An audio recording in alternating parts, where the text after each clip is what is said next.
Famer Chris Carter. That is Nick Wright. We had a fantastic weekend of sports. All three of us were in three different places on one big, gigantic Masters text all weekend long, which was really nice. It's nice that I could still be with you even when I'm not with you. Hold on, that's great. What is that? No. What is that? All right. Hold on. If you turn the camera around, everyone in the studio is holding a pen, knowing full well that I forgot. You're one away from being even. Cece? Chris finally won one of these bets. Okay. Full disclosure to America. Here we go. Full disclosure. Let's hear it. Yeah. Let's do it. You know, I use this analogy a lot. Yeah. Jenna's like Randy Moss, but I got to get her, make sure I get her to the field. Did you give her this pin? I got Give me that backhand. You owe me $100. I walked out here, Nick, on Friday, I said, I'm going to bring a box of pens. I'm going to keep forgot it again? all of them. That's $300 you've cost this I know, man. but listen. He could buy you 600 pins. There will be a box of pens under the table that's what tomorrow. You said last week. No, this time I won't forget. Yeah. All right, should we start the show now that I'm like Randy Moss? Maybe you should mature a la Odell Beckham. I bet what's Odell's happening. got hot takes on your inability to come to work prepared. I bet Odell has pens, too. Maybe you do a little touchdown dance when you finally bring a damn pin to work. Not the way he does it. Hey, we start this morning with the latest on Odell Beckham Jr. Last week, trade rumors were flying about Odell, one of the most talented players to come through the organization in years because of all the off-the-field distractions. I wondered aloud, in the form of a question, whether we thought Odell had perhaps realized what those distractions were possibly costing him. The answer was seemingly a resounding yes. The team holds the first day of off-season workouts today, and Odell has told reporters that he will be there, even without the new contract he wants. So, Chris, I'll open the conversation up with you. How important is it for Odell and the Giants that he is showing up today? Because there were other rumors that he wasn't going to show up at all until he got his new contract. It's very important because it's not only the first day of the new football season, but it's also the first day for the new head coach. Let's not forget, Pat Sherman came over, offensive coordinator from Minnesota. Him and Odell had struck up some type of relationship before we get to this point. Dave Gettleman, he's the new general manager, coming over from Carolina. Both of them very, very respected. It's very important that they are able to show Giants fans and the Giant locker room that everyone's on the same page. It's nice that we've had these rumors about Odell, getting traded and everything. We know there's tremendous value out there, but today is the first day. So it becomes very important that the message, that they can stay on cue. Odell told reporters, told some other people that he's going to be there. At this point where Odell is, it's very important that he's able to live up to everything that he said. Now, when the video surfaced, that was the problem Pat Sherman and Dave Gettleman that they had. This is not the type of behavior that we had discussed. The owners, when they talked about being disappointed, because it's not the behavior, it's not things that we said that we would be involved with this offseason, with this being, let's not forget, his most important offseason. So it's very important to be there. It's very important, given that he hadn't seen his teammates or been around his teammates, that you're starting to build what the New York Giants are going to look like in 2018. Before I answer, I want to ask you one question, and it's a little tough because it's a predictive question about something that didn't happen. If this video hadn't come out, would Odell be there today without his contract? Yes. Yes. Okay. Absolutely. So you think that this wasn't something of a make good? You think this was his plan would have always been to show up to this part of the offseason Not that there's anything wrong with a make good. That would have been a fine gesture. But you think this form of the offseason he was going to show up to regardless of video? Right, because the chance of him getting hurt are minimal. Okay. I mean, there's a minimum chance that he's going to get hurt, but the overall message to his teammates and everything, off-season training is not training camp. And trying to compare them and make them the same thing, I believe it wouldn't play well to the players in the locker room. Okay. All right. So that's interesting. My takeaway from where we're at now with the Odell Beckham situation is once he gets there, I hope it is a reminder to him and to the organization that if we don't get this figured out, if we don't come to some type of long-term contract agreement that then ends up resulting in Odell getting traded if they don't come to that, I believe it is something both parties will regret. I think Odell will regret if he's no longer a New York Giant. And I think the Giants will unquestionably regret if they couldn't make it work with the most talented player this team has had since Lawrence It wouldn't Taylor. be the Giants' fault, though. What have the Giants done wrong? Well, if they end up trading him, if they end up deciding that... But if they trade The him... only way they would trade him is if they couldn't come to a contract agreement. So that would be his demands are too outrageous for them. They would have to come off of him.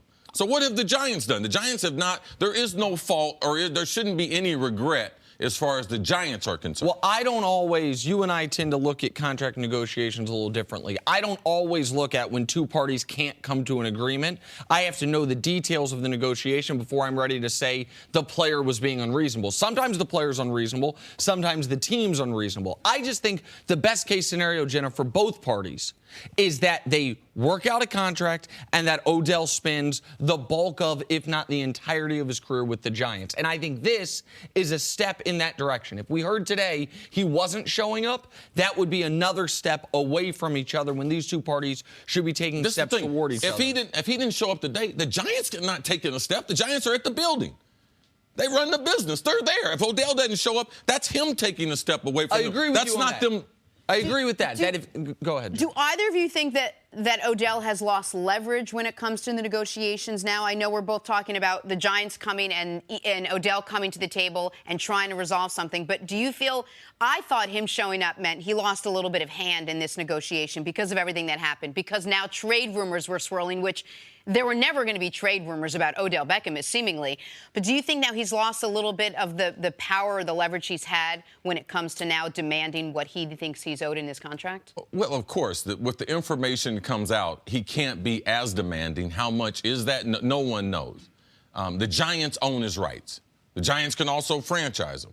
So there's not a lot Odell can do besides just talk. The only thing he can do is try to show up and get the contract. If the demands are too high, like, there's nothing the Giants can do about that. They still have Eli Manning on the books for $20 million. Like, so it becomes difficult. How much money are they going to commit to someone who they can't predict what he's going to do in the future? It's not necessarily always the money. It's the inability to predict what's going to happen in the future, which is probably more troublesome for the Giants. What's going to happen as far as his health, or what's going to happen as far as his off-the-field stuff? I think the health thing, I think people have to recognize the type of injury he had. It was a fluke. Well, I mean, I don't... He's not considered an injury risk. Exactly. He's not a guy that's been injury prone. It's not the type of injury that when it happens, you're like, oh, it's not Steph Curry spraining his ankle, where it's like, oh, high risk of reoccurrence. It's a broken bone. So, and if we remember, if we can go all the way back, it feels like a lifetime ago, that after the major injury happened, not the preseason injury, but the major one,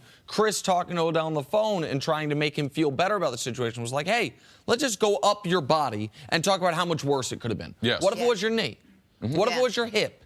What if it was your back? What if it was your neck? Like, if you're going to suffer a broken bone, as odd as it sounds, like ankle and I guess forearm would be the ones that you can most easily recover from as a wide receiver. To answer your question, I think the total dollar amount his contract is going to end up being is not going to be that much different than if this video hadn't come out. What I think will be different is the amount of that is fully guaranteed and the amount of that is voidable through bad behavior or suspension. That's where I think he really put himself in the jackpot with this. Is he has very little negotiating power to say, why would you want these clauses in my contract, when they could just say, well, let me show you. Here's why we want those clauses in your contract. And that's what I meant by leverage. Yep. Exactly. His negotiating power is lessened just a little because they have all this stuff out there on him that he's been through and he's done. What is a day like today, though? Like, what, new coach, I'm not just talking about for Odell, but like for the Giants as a whole, new coach, first day where everyone can be together, everyone can talk. Like, what is actually going on at the Giants facility that he's not going to be a part of? It's time to issue what Pat Shurmur, how he's going to run the team, what type of coach he's going to be. It's the first time he's addressing all those guys together. In free agency, the offseason, you got a lot of new guys in the locker room, so it's very important. Your nucleus of guys, Odell Beckham, Snacks Harrison, Eli Manning, guys like that they are there and that they are lieutenants for Dave Gettleman, lieutenants for Pat Shurmur, to be able to explain to the younger players, this is what the coach is talking about. This is the kind of offense we're going to have now. This is the kind of defense we're going to, because they're going through a lot of changes with their personnel. So today's an important day to establish what kind of football we're going to play, how the head coach is going to be, and he will issue challenges to the players of what they're doing, and they'll set a goal. I guarantee you the day the Giants will say, we want to be Super Bowl champions, Super Bowl 53 in Atlanta. That's the New York Giants. That's what they typically have done as an organization. Yes or no, before we move on, are all the trade rumors behind us now, do you think, moving forward? Is that no, because if the demands are too high, that'll kick up. It's easier to trade before the draft because this year's draft picks are far more advantageous than kicking it off to 2019. But they can't come to a contract agreement. We'll be discussing it again. Got a little more time then. All right, coming up, switch gears, talk a little basketball. Hey, how dangerous are the 76ers to the Cavaliers? That's next on First and First. 2 months after Philly became the best team in football, Philly now poised to do the same in basketball. They got a big win over the Cavs on Friday night. Sunday, they followed it up with a win over the Mavs, their 14th straight win in a row. Philly currently sits as the 3 seed in the Eastern Conference. Way to trust the process. Nick, how much of a threat are the 76ers to the Cavs now in the East? Seeing what you've seen over the last 14 games. Seeing what I've been seeing over the last 14 games, seeing Ben Simmons assert himself in this league without Joel Embiid. I mean, I filled out my All-NBA ballot this weekend. The hardest person not to include was rookie Ben Simmons. He might already be one of the 20 best players in the league. That's not even to mention Embiid, who clearly already is one of the 20 best players in the league. And by the way, he'll be back. If there is any threat in the East to the Cavs, it is not Toronto. It is certainly not Boston. It's not the plucky Pacers or the defensive-minded Heat. It is these Philadelphia 76ers. And when you add to it, Markelle Fultz coming off the bench, little energy sixth man, going to give you 20 minutes and somehow 15 points in those 20 minutes. I do not believe Philadelphia has the requisite experience to win 3 rounds in the playoffs, which is what they would have to be. Because of where they're going to fall, either 3-4 or 4-3 with Cleveland, they wouldn't even be able to meet each other until the Eastern Conference Finals. But that's positive for Cleveland, by the way, because it's going to give them a couple rounds to get their full roster there, to try to get in full playoff mode. Because Philly right now is playing better than any team in the league except for Houston. And they are a dangerous team that takes high-efficiency shots. That addition of Bellinelli and Ilyasova has been underrated. So I said, what was it, 6 weeks ago, a month ago, CC, that if you were to tell me someone other than the Cavs made the finals, I would say it's Philly, and I still feel that way. I don't think they're going to beat Cleveland, but they're the only team I feel that Cleveland doesn't want to play in the Eastern Conference playoffs. Well, one thing about Philadelphia, their coach and how they play is underrated. People say, oh, Philadelphia is good. They got good young talent. But they don't really know how they play. They don't know for which the style they do play. And the one thing you didn't mention, Joel Embiid, that's the biggest problem for the Cavs, all right? How he can control the paint, leading the NBA in paints in the post-up, paints in the point. Points in the paint. And then also his ability to be able to stretch the court that he would bring either Kevin Love, Larry Nance Jr. to the three-point line, and they can drive to the hoop. That's one thing I've seen in this winning streak, their ability to run their offense and get good looks inside the paint. J.J. Redick is a nice role player, but in speaking about Philadelphia, speaking about the coach, these are all positive things. If you're worried about Philadelphia against the Cavs, that's a Cavs problem too. You might not want to admit that, but there's a problem in the Cavs and what you've seen with the Cavs, because at this point in the process, the Cleveland Cavaliers at full strength and LeBron, they wouldn't be worried. If they were playing good, they were playing at full strength, they wouldn't be worried about a team like Philadelphia. They got no experience. It's their first time collectively getting into the playoffs. So, yes, Philadelphia is doing well, but it's also because one of your eyes has watched Cleveland, and you realize they have some things that you don't know how they're going to transition to the playoffs. And Cleveland, Rodney Hood in the game Friday night against Philadelphia, Rodney Hood leaves with a sore Achilles. That's been the knock on him throughout his career. George Hill still is not back. But you mentioned Joel Embiid. Listen, the Cavs have decided with starting Kevin Love at center, going LeBron, Jeff Green, Kevin Love as your front line, no Larry Nance, no Tristan Thompson, we are going to give up something on the defensive end to gain it on the offensive end. That is also muted against Philadelphia because Joel Embiid can go out and guard you 20 feet from the basket. Joel Embiid's going to be the defensive player of the year in this league, or at least he should be. And he can punish you, as Cece mentioned, when he has the ball on the offensive end. The reason this game Friday night was so important, the game where Philly was up 30, Cleveland came nearly all the way back but ended up losing, is if Philly goes 2-0 down the stretch, if they win tonight, or if they win their last two games, their last game's against Milwaukee, they will be the 3 seed. Man, that 3 seed and potentially getting Boston in round 2 is a huge coup, as opposed to having to play Toronto in round 2. It might not matter that much to Cleveland. It matters a ton to these guys because Boston, by the way, with no Kyrie Irving, all of a sudden they've got the same type of playoff experience Philadelphia does. Almost none outside of Al Horford and the head coach. So the game to watch in the Eastern Conference, there's only one game that matters the rest of the year in the Eastern Conference. Milwaukee and Philly Wednesday night. That's the game that will determine if Philly is the 3 seed or the 4 seed. That is enormously important to Cleveland and their ability to get through series quickly, and Philly's ability to supercharge this process by potentially getting to the Eastern Conference Finals. Are you encouraged by the fact that they played this well and they've missed Joel Embiid through a decent part of it? They do hopefully get him back for maybe he'll miss a game or two of the playoffs. My question would also be, what is considered success for the Sixers in the postseason? Do you see them getting out of the first round, no problem? If they get to the second round, is that a successful season with where they are right now? Okay, the first part of your question, Joel Embiid had really started them on this winning streak. Now, that's why I've said the coaching has been so good because they've changed their style just a little bit because they don't have the post-up presence of Embiid in there. But they've been able to get to the basket, and they pass the ball marvelously as a basketball team. It's really a pleasure to watch. Now, Joel Embiid, I mean, what a personality, but what a talent. Mm-hmm. Now, I wouldn't want to play him. Now, you mentioned something about him playing defense. He can guard the three-point line.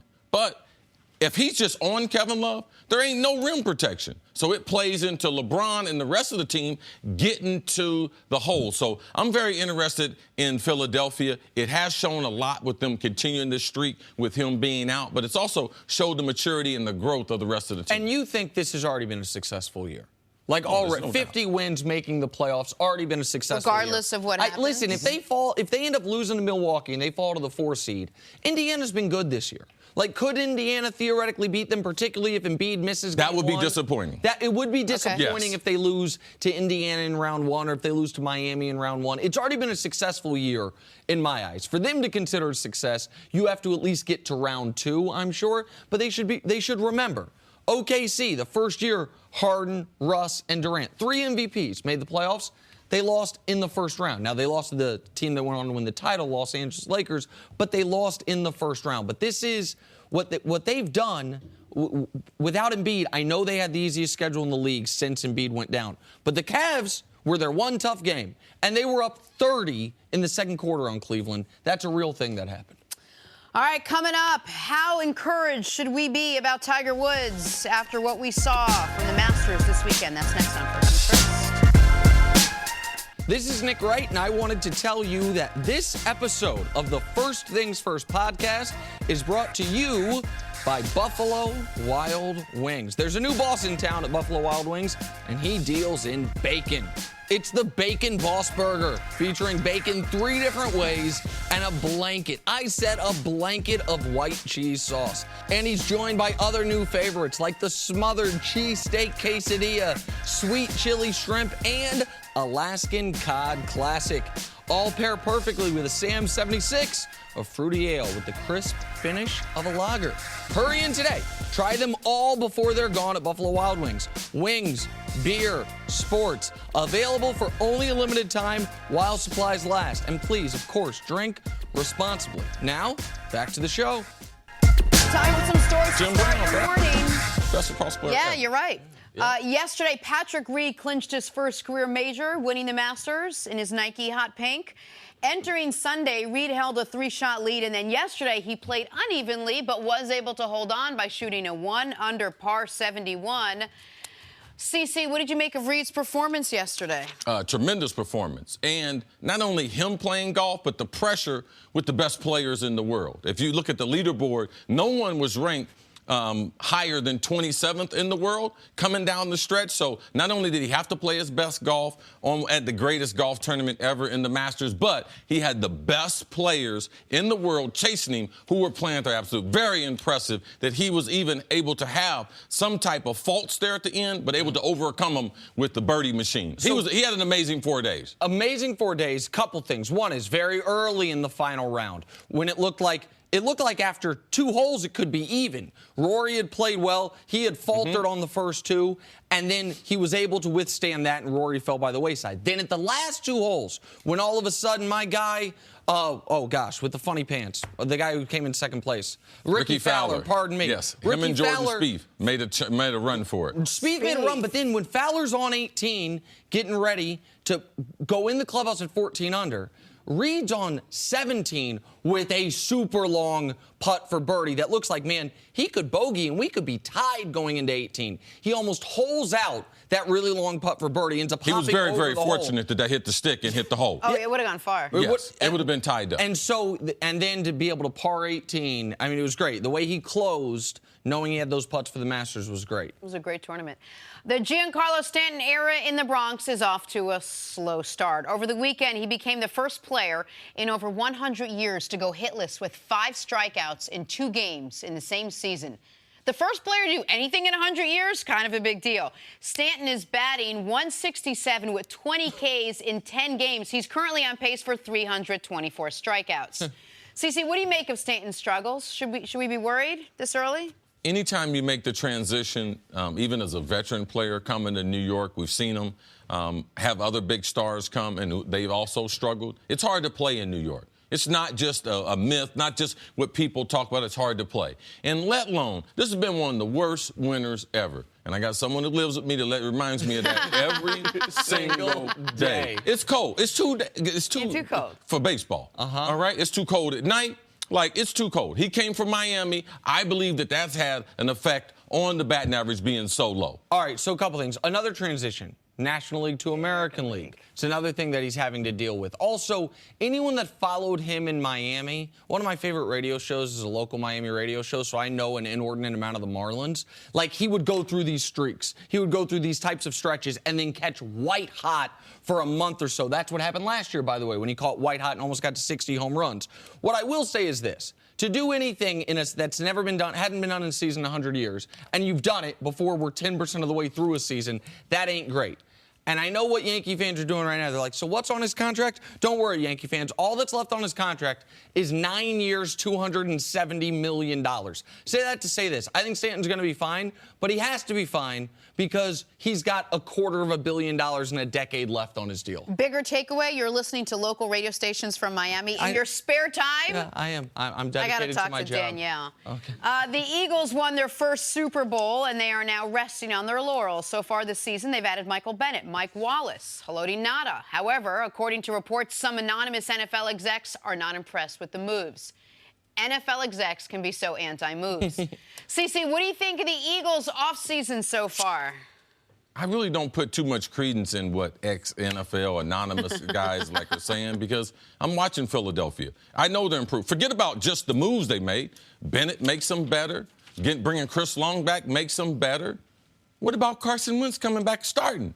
That makes him better. I know Mike Wallace makes him better. And just in case, Nick, you didn't have confidence in him, Nick Foles as your backup.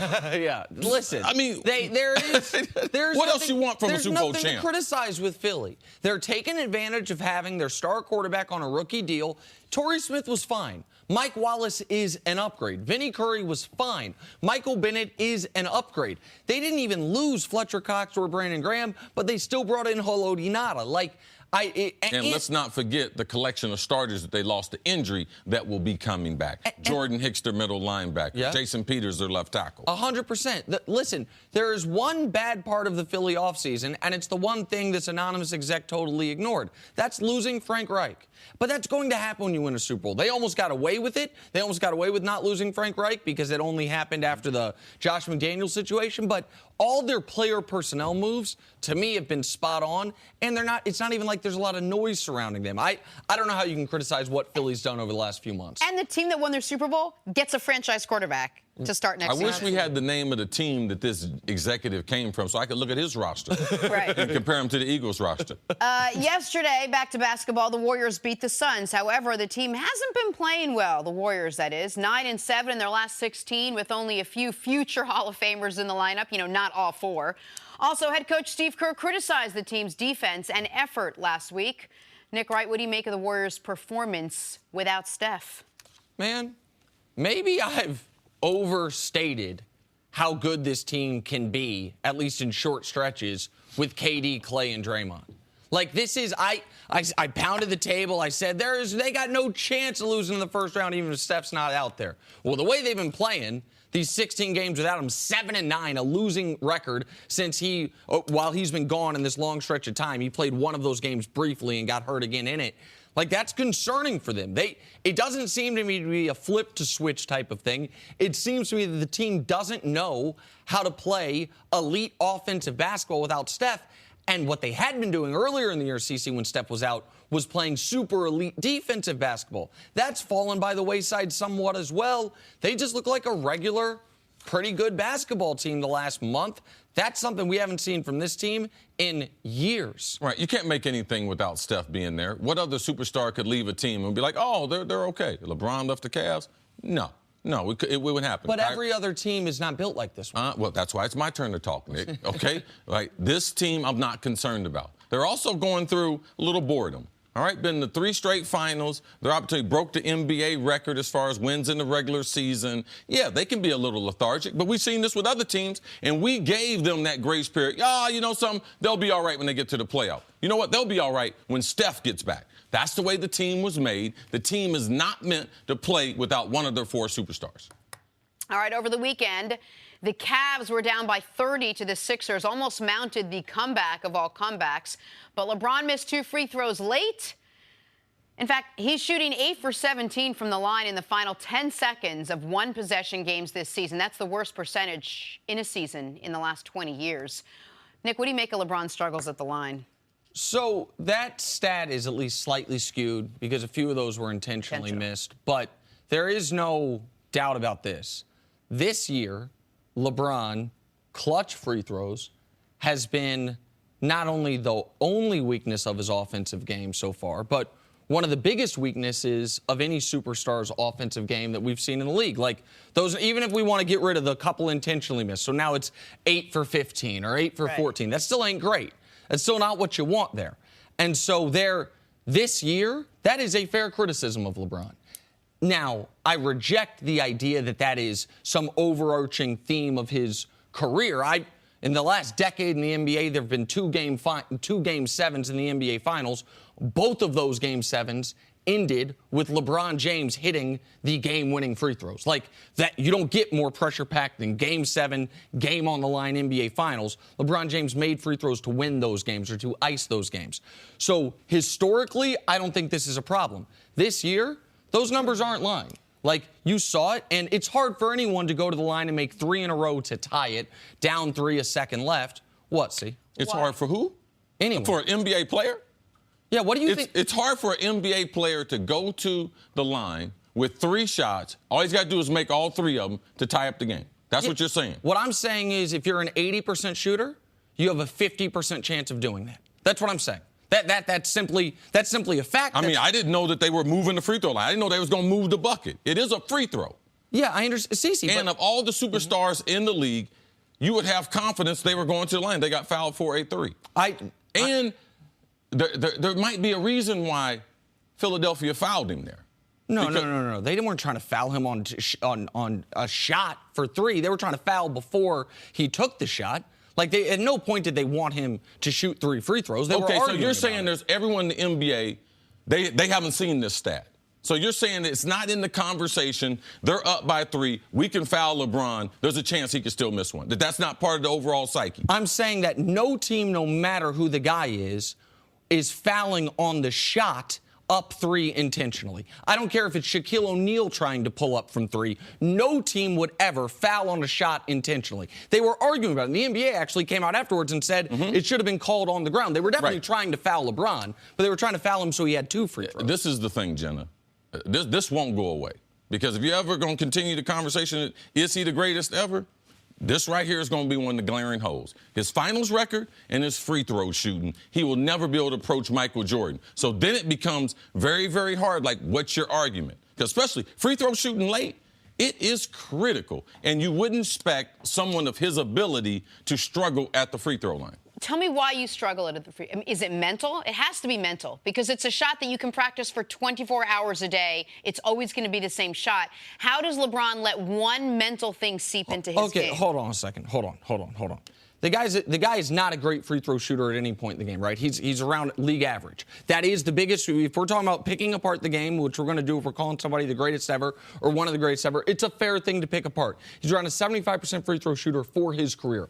A 75% shooter in those situations, instead of being 8 of 17, would be 12 of 17, right? So we're talking about 4 missed free throws. 2 of those were intentionally missed. So we're talking about 2 missed free throws, far from his career average. So the mental part of it, I personally don't buy into. I mentioned the most pressure-packed free throws of his life to win championships he made. But I wanted to go back to something Chris said. Go ahead, Cece. Free throw shooting is 2 things. One part is mental, Jenna. You are right. It is mental. Other thing, it's his shooting stroke. All right? Yeah. He's changed his shooting motion at the free throw line at least 5 or 6 times during his career. He's working with something else different now. He's taking one step off the free throw line, then getting up. And talking to someone who I know is a great shooter, LeBron's motion, he brings the ball from down by his knees, so the reaction on the shot, he gets a big bounce. Compared to other guys who start a softer motion, about from right here at their face and just shoot the free throw.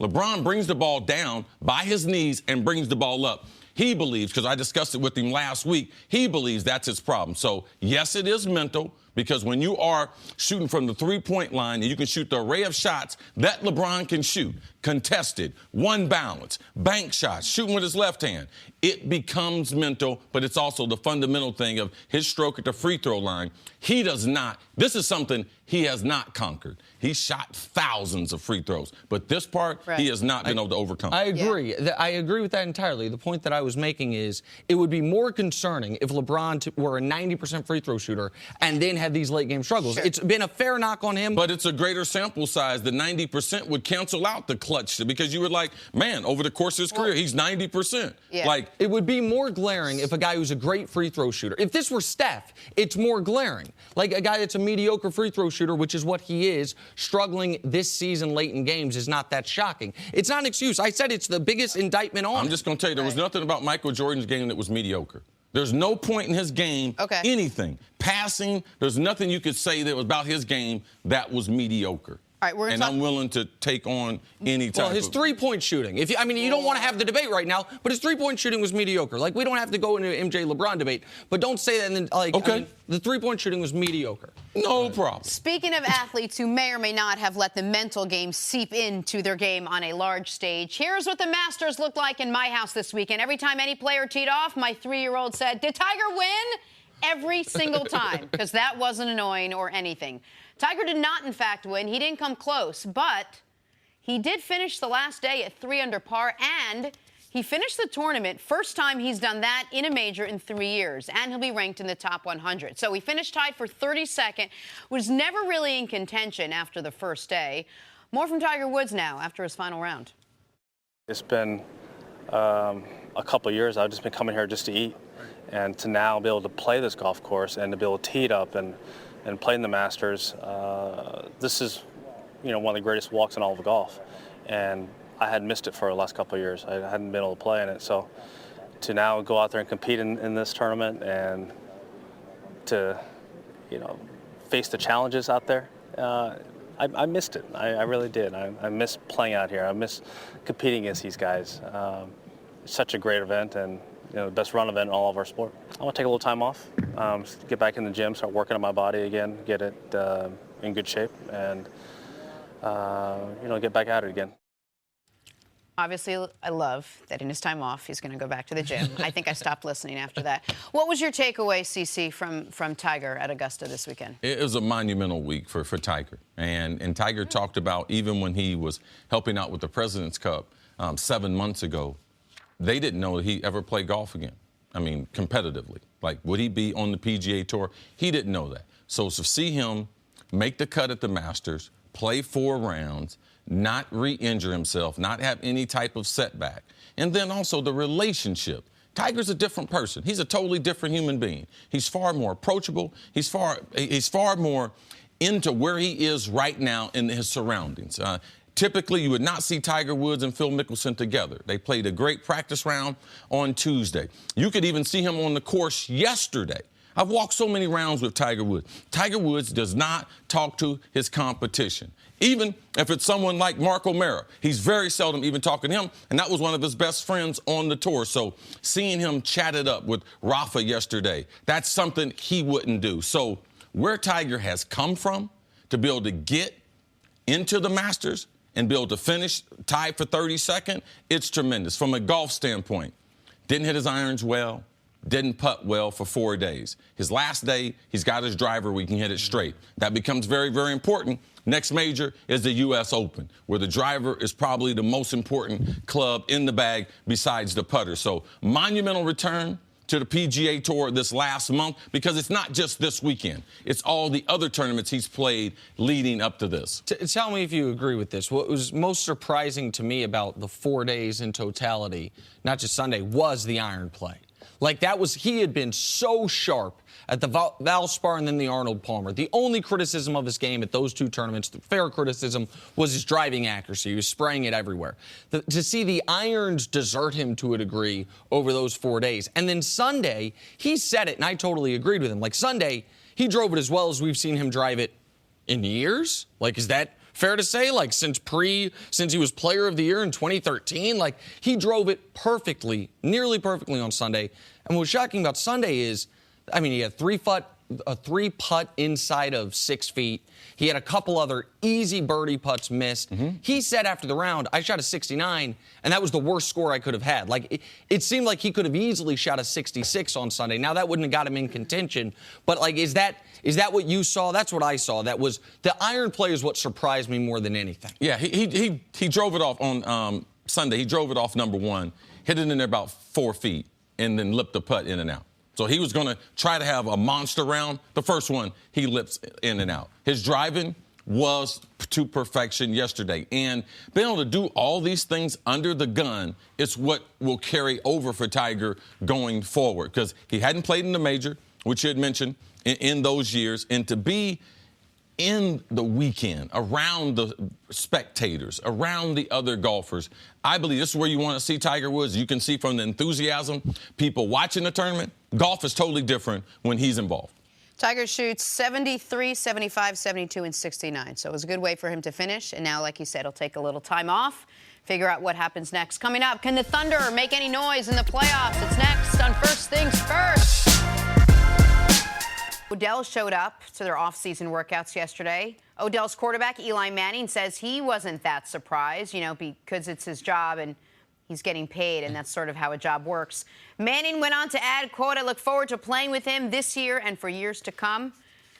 Chris Carter, do you expect these two to play together for years to come?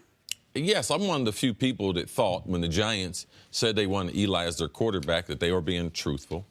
Eli has brought them 2 Super Bowls. I know the Giants are very, very fond of that, fond of his leadership, how he's handled the New York media after they made him that first pick in the draft. Yes, I think they'll re-sign Odell. So, yes, I look for them for play for a couple more years together. How long that's going to be, I believe that's irrelevant. But Eli has gotten the type of messaging from the Giants that has told him he's going to be there. There's no way on the first day of OTAs that he, as a veteran quarterback, would say that unless the Giants gave him assurances. And also they've assured him, man, we're trying to sign Odell. We're not trying to trade him. That's why Eli. So you marry those 2 comments together, you can find out what the Giants have told Eli about himself and his career and what they have said about Odell and moving forward. So do these comments change, not even necessarily change, but affect your opinion on what you believe the Giants are going to do with that number 2 pick of the draft?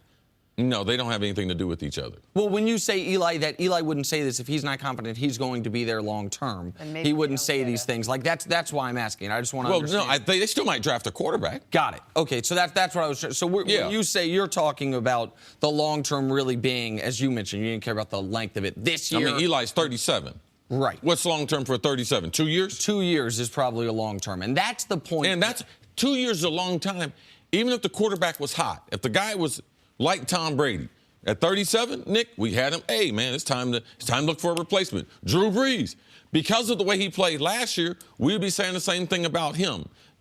Eli is coming into 37 not playing as well as these guys. So long term, if Eli don't play well during the season, he could get benched too. That's the key point. That is, I learned last year kind of the hard way that maybe using the historical parameters as far as quarterbacks and their age and what their success could be, that in 2017 and 2018, you can throw those out.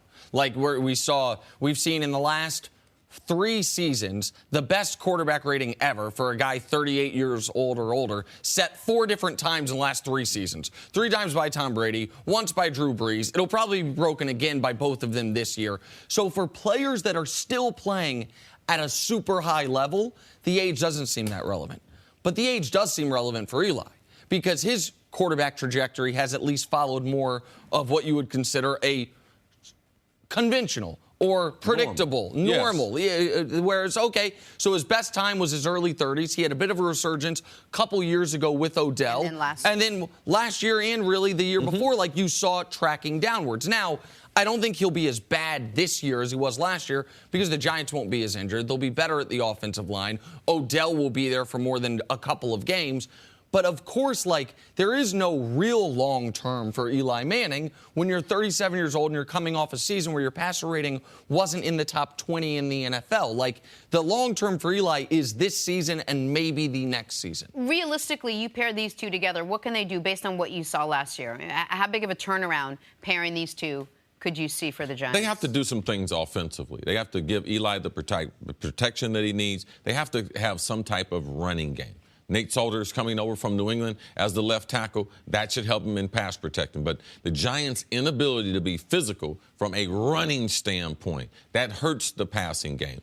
Brandon Marshall, he's had a good offseason. He's trying to come back from his worst season as a pro. So they can be one of the most prolific offenses as far as throwing the football. But throwing the football is not going to get them success in the NFL. They have to have some balance. And the Giants, the only time that they've won is when their defense has been outstanding. Right. So it's not only on Eli's shoulder, Odell's shoulder. It's that organization, that defense, and collectively what they're trying to do. And the defense is where they've spent the lion's share of their money. Like, Eli's got a reasonable contract. Odell hasn't gotten paid yet. They don't, but prior to signing Nate Solder, like, their offensive line wasn't super high paid. Like, their money was spent on those star defensive acquisitions in free agency the season before last and in drafting a guy like Landon Collins. Like, the talent and dollars would say the defense should be one of the 10 best in the league, which was their method in 2016. The offense wasn't elite in 2016. It was good enough to go along with a really good defense. All right, if it feels like it's been a while since we talked about Andrew Luck playing football, it's because it's been a while since we talked about Andrew Luck playing football. He hasn't played a game since 2016, out with that shoulder injury, and it turns out he may be further away from returning to the field than we thought. Luck spoke about his rehab process. Take a listen to this.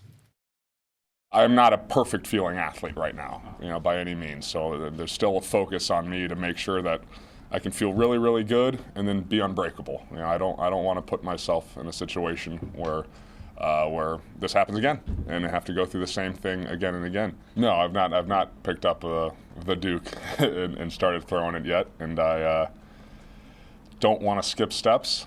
I'm trusting the process that I'm in right now very, very much. I'm trusting myself in this process, and when the time is right, I'll pick it up.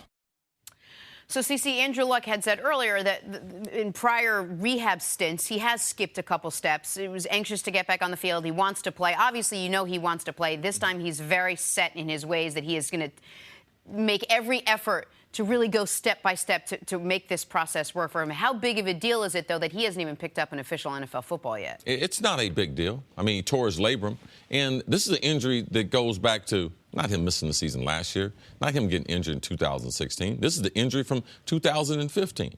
And in the interview and other publications, it's been clear that something went wrong with the procedure and or the rehab. Now, Andrew Luck took some of the responsibility. He said that he's an impatient person, and then, bless you, and then he also said that he doesn't want to take any missteps, which he letting us know he made mistakes before. Yeah. He thought his body felt. Now, Andrew Luck is a big, strong guy. Now, we might hear his voice. People who don't know him and see him up close, like he is built like you want an NFL quarterback to be built. So he thought it was about a physicality thing, and it's not. It's a lot of small. When you tear your labrum, there's a lot of small muscles that you have to strengthen to try to regain this throwing motion. And that's just normal part of the physical therapy process. Eventually, he'll pick up the football. But I'm glad that he understands what the process is now, how the process went wrong the last time, and trying to correct it. So I think at this point in April, it's not a big deal. He's coming back from a significant injury. He's coming back from basically, you remove like spinal cord, back, neck type of things, like as significant of an injury as a quarterback can suffer. Like obviously labrum in your throwing arm, it's a huge deal. But I want the audience to better understand what the process is, because I will admit, I'm not ashamed to admit it, I was super confused. Because I had read a few weeks ago Andrew Luck is throwing a ball that's heavier than a football, and then I read today he's not yet throwing a regular football. And I walked into Chris's office this morning, I said, explain this to me. What is the process where he would be throwing something heavier than a football, right, but not yet able to throw a regular football? So explain the process out, because I don't think it makes sense to people who haven't been through it. Well, I think, Jenna, you'll understand this. There's a thing called functional strength. And what they're trying to do, the normal things that he would do in throwing the football, all those little muscles, he's trying to strengthen them, right, by throwing a weighted ball, the same shape, the same size, so when he grips it with his hand, it feels the same way. So you're recruiting the same muscles that you would to throw the football. It's not important to throw the football right now. It's important that his shoulder is strong and his shoulder can support the throwing motion, the repetitive motion, over and over and over again. It's just like any other rehab that you're going to go through. You typically have some type of resistance, some type of assistance, and some type of weighted situation to help you, assist you in that rehab. And the analogy you used that I thought was really helpful for me to visualize it is, if a basketball player hurts his shoulder, he might take a ball heavier than a basketball and work essentially on shots right at the rim. Yes. Just to get right up under down. the rim.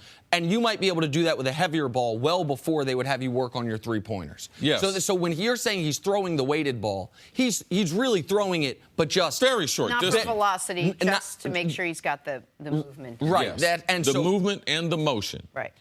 Go ahead, sorry. How confident are we with the process? Because you seem more confident than I guess Nick and I were when we were reading about this, that he will be ready for week one, that he will get back to the form, that we will be able to put up numbers that he once did. There's nothing I can tell you that gives me the confidence besides just knowing Andrew Luck. Knowing that people have come back from a torn labrum, realizing that also they said something went wrong.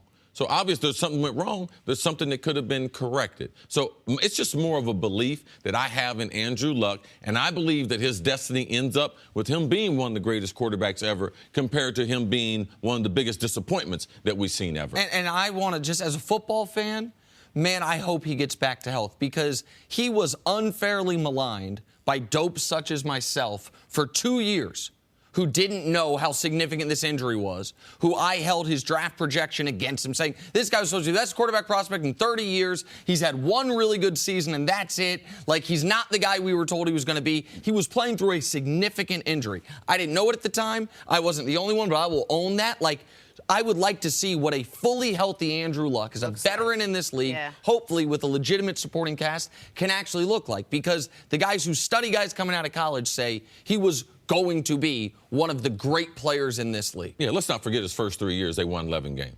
11, 11, and 11. All right, he was off to a great start. No, look right in the camera, Nick. Say I'm a dope. What? I just said it. No. Let it marinate. Here, you guys. But you were criticizing him for years, so let's get like 2 or 3 minutes of that. Look right in there. I'm a dope. Could the Andrew Thunder Luck, be I poised apologize. for a There you deep go. playoff run? Next on First Things First.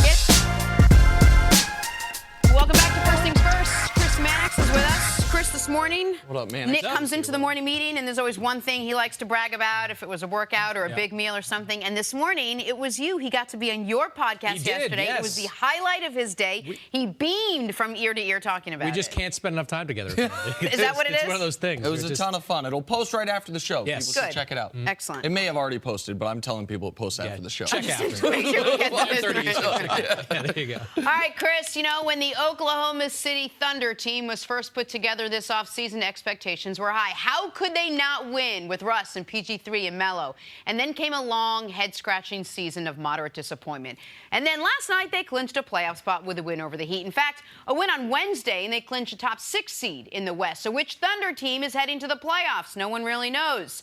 Chris Mannix, how dangerous are the Thunder to those 2 big teams in the West, the Rockets and the Warriors? I tell you what, I was rooting pretty hard for the Heat last night because nobody wanted the 2-7 matchup with Oklahoma City and Golden State more than I did, because that would have been the most intriguing and fascinating first-round matchup. That being said, Oklahoma City is by far and away the most dangerous team in the bottom half of the playoff bracket. I mean, to some degree, they've underachieved offensively this year. If they can get it together, they're as dangerous as they get. They're far more dangerous, though, in my opinion, to Golden State than they are to Houston, just because of the natural hatred factor that exists between Oklahoma City and the Golden State Warriors, plus the matchups there. You know, Yes. Steph Curry, what does he look like when he comes back? Is it going to be Quinn Cook versus Russell Westbrook? Paul George, even though they missed something with Andre Roberson out of the lineup, he can defend Kevin Durant at a decent level. If you look at the numbers for Oklahoma City, they're pretty good against Golden State. That's the matchup I'd love to see in the second round, and the most dangerous one for Golden State. And just to clarify,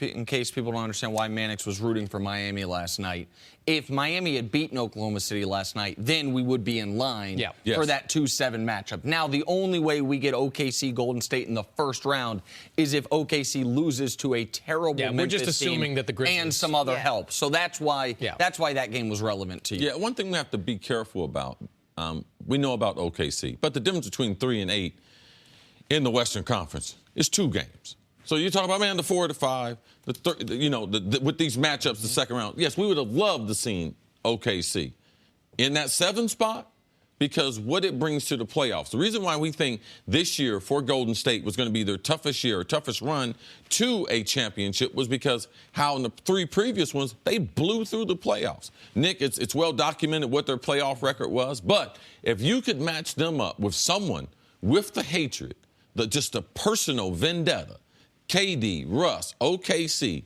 the crowd, the home court advantage that they have at OKC, because I believe that plays a big difference. The wear and tear, not only physically, but mentally, that it would have on Golden State. Like, I believe also that Golden State, it would get their full attention. If they get someone else in the first round, now we know they've been sleepwalking the last 10 or 15 games, but Russ and OKC, it would get the champs undivided attention, realizing that this is the first time that we could actually lose in the first round. And so the point is they are likely now probably going to get the Spurs or the Pelicans or Golden State in the first round. There's some other machinations, those most likely outcomes. Right. And I think most people believe, even without Steph, Golden State with home court advantage, arrested Golden State would be heavy favorites against the Spurs or the Pelicans, especially with San Antonio now that we know Kawhi isn't coming back. But this is the most important playoff series this is the most important playoff series the Oklahoma City Thunder have played, I would argue, certainly since the Western Conference Finals against the Warriors. But you could make something of an argument since the NBA Finals against the Heat, because what it means, whomever they're playing, for the trajectory of this franchise, if they lose in the first round. They've got 47 wins. They got 47 wins last year. They got to the first round last year. If they have the same result this year as last year, and then all of a sudden players around the league, most notably Paul George, but all the other pending free agents in upcoming seasons, Klay Thompson a year from now, Boogie Cousins this offseason, whomever it is, say, well, maybe that maybe the method of Russ being the best player on a team just isn't going to be a successful one. That it's got a very high floor, but also a low ceiling. And what that means for, like, Russ is relevant and will always be relevant in this league as an individual star. But will the Thunder continue to be relevant past this year? We felt like they got the most out of their season last year with Russ and the assorted parts with 47 wins. If they get 48, when you bring in an all-NBA guy in Paul George, forget the mellow part of it. Like, it would be wildly disappointing, and that's potentially what they're staring at. Yeah, and if you're Russell Westbrook, to put it even further under the microscope, this is your career, basically, this postseason. Because if they flame out in the first round, chances are, and look, nothing is set in stone, but chances are that Paul George walks at the end of the year. Mm-hmm. And then what do you have? Remember, it's not like Oklahoma City can take the money that Paul George leaves and go sign DeMarcus Cousins or whoever it is. Yes. They're kind of locked in with some of their salaries there. Yeah, it's not equal dollars. It's not, but if you're Russell Westbrook, this postseason could mean the difference between adding on to a team that's a championship contender and competing for titles for the next 5 years for the prime of your career, or competing for a playoff spot for the rest of your career. You can't understate the importance, the magnitude of this postseason on the future of Russell Westbrook as an individual. Especially when you consider he's locked in there. He's locked in. That's what I'm saying. Like, he's not going to go. And look, one thing I can say this about, you know, Russell Westbrook and Oklahoma City have a great relationship. So if it's not going well in year 2 and year 3, and Russell's like, you know, maybe trading me is the best for both things, I can see them moving Russell Westbrook at some point. But for him in Oklahoma City, this is it. This right here, this postseason is going to determine how his career plays out in OKC. You keep talking about how hot this team could be, how good this team can be, how dangerous this team is among the bottom 3 or 4 in the West. What do you consider a success for them yet? With who they added this offseason, with the way they played all offseason, it can't just be a first-round win. I mean, how far do they have to go for you to say, okay, they did right by all the pieces they put in here? I mean, look, I think it's got to be at least second round, and the second round's got to be a dogfight. You've got to at least put up a fight against Golden State or Houston to make people believe that team, with maybe a tweak or two here, bring Roberson back next year, something makes them make that jump into that conference finals territory. I don't know if they necessarily have to beat Houston or Golden State, but take it far. Fight with them, yes. Something that would supersede that, even a failure in the playoffs. If they were able to convince Paul George to come back, the rest of that wouldn't even matter. I think, Chris, Paul George wants to come back. I do believe he wants to. You got to give him a reason. I believe he wants to. Right, but I just believe his ability, their ability to retain him. I believe that would send a good message. And what about potentially getting Boogie Cousins to come there? Because I got to get off of Melo, man. Well, you got to get off of Melo, but because they've locked up Steven Adams, it's such a, you would have to, the Boogie thing probably doesn't work because you've locked up Steven Adams. The Paul George thing, though, if you have Russ and Paul George, you will be able to find someone else that wants to come there, even if Boogie isn't the actual name, the guy we're talking about there. Something I didn't know about Paul George is Paul George is like a guy that's into going fishing, not a big city guy necessarily, not a nightlife guy. Yeah. If you follow him when he was with the Pacers, a lot of his Instagram, a lot of his pictures were contrary to what people say about him and some of the other stuff that he was involved in. In his downtime, he does like to fish. That's why people were a little surprised that he left Indiana in the way that he left. He told me he found a golf course in Oklahoma City and he fishes with like a bunch of old white guys, like all the time on that. That's his life. That's just what he does. That's why not a lot of black guys at the country club. Probably not like this. But like that's what I'm saying. Like it's one thing for Paul George to say, I want to leave Indiana to go to the Lakers when you're playing for a go-nowhere Indiana team with no future. If Oklahoma City shows a future, that's what I'm talking about with that second-round dogfight. If they show they can compete for championships over the next 5 years, I think that could be just the push that Paul George needs to stay in Oklahoma City. But they get beat in the first round badly. I just don't see it. Look, best largemouth bass fishing is always on a golf course. Really? I know that because I have rod and reels on my golf course in Florida. He sets up a chair. He just sets up a chair there. Absolutely. And that's what he does. Yes. Best largemouth bass is on a golf course because the fertilizer that comes out of the grass gets into the water, and not a lot of people there fishing. Okay. Yeah, man. I know some things. I've been on this earth a while. Learn something new. I just want to say largemouth bass, so I could say it one time on the show in the course of my entire contract. Now, Jenna somehow worked that into no doubt. being inappropriate or something like that. Welcome, largemouth bass. Coming up, it's Pat Riley recruiting LeBron to Miami. Hey, new topic now. There are two kinds fans out there watching our show right now in the world. Those that think the team needs a backup plan for Tom Brady, and those who think he'll play forever, so don't worry about drafting another quarterback anytime soon. It seems as though the Patriots themselves may be the former. They're reportedly the team most interested in Lamar Jackson. That could work if the former Heisman winner is still sitting near the bottom of the first round. Pats pick at 23 and 31. It could all line up for them if that's what they want. CC, would Lamar Jackson be a good fit with New England? I mean, I don't see it. I don't, based on what I've known from Bill Belichick, how he, from a defensive standpoint, first of all, how he likes to attack the quarterback. He knows football as good as any coach has ever played, and I don't think that he thinks that the running quarterback is coming back. And so I would be shocked by that. I think that his skill set, and I could be wrong. Belichick could surprise me, but what they've done, how he's attacked offenses, what they do offensively, as quick as they get the ball out of the quarterback's hand, as quick as anyone in the NFL. Now, that's not just a Tom Brady thing. That's how they run. When Tom hadn't been in there, they still ran the same system with the same types of reads. So it would be interesting if they took him to see his overall development under one of the greatest football minds ever. But I don't see, I feel like he's a better fit in New Orleans. They have Tom Savage there backing up Drew Brees. I don't believe that they're looking at him to be the starter, so they feel like they don't have their quarterback of the future in place. New England, I believe they will get their quarterback of the future in this year's draft. I don't think it's going to be Lamar Jackson. Just everything I know about Belichick and how he does things, I just believe he would target, and he's never drafted a quarterback in the first round. Never. I just believe that he would target another type of quarterback to fit into his system. Well, and you mentioned New Orleans as far as maybe best case for Lamar. I'm going to throw another team out that might not be best case for Lamar, but best case for the team that's to the back end of the first round in Jacksonville.